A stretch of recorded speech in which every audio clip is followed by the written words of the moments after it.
ولایت نیوز میں آپ کا خیر مقدم ہے۔ سعودی عرب میں فیفا ٹورنامنٹ اسرائیل کی ٹیم ریاض پہنچی۔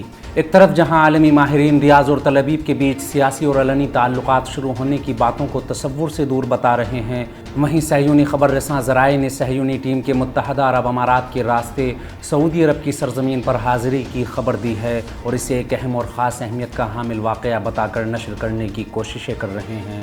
المیادین کی رپورٹ کے مطابق صہیونی میڈیا نے کمپیوٹر گیمز کے ورلڈ کپ کے فائنل میں شرکت کے دوران سعودی عرب میں غاصب صہیونی حکومت کی ٹیم کے استقبال کی خبر دی ہے۔ صہیونی چینل کان نے خبر دیتے ہوئے کہا کہ صہیونی electronic sports team FIFA tournament میں شرکت کے لیے سعودی عرب پہنچ چکی ہے۔ یہ مقابلے 2 ہفتے تک جاری رہیں گے۔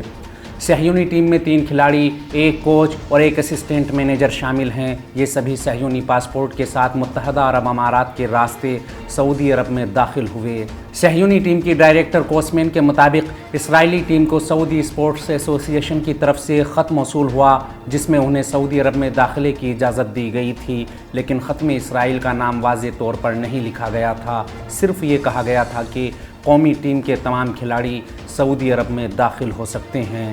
درین اثنا صہیونی نامہ نگار روئے کیس نے انکشاف کیا ہے کہ سعودی حکومت کی وزارت ثقافت اور وزارت کھیل کے ساتھ ساتھ وزارت داخلہ نے اس سلسلے میں ٹیم اسرائیل کی مدد کی۔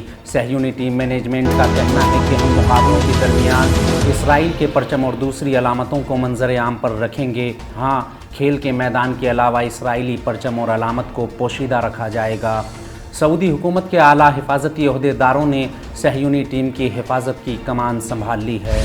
اس خبر میں فی الحال اتنا ہی۔ قومی، بین الاقوامی اور عالم اسلام کے اہم حالات سے باخبر رہنے کے لیے ولایت نیوز سے جڑے رہیے۔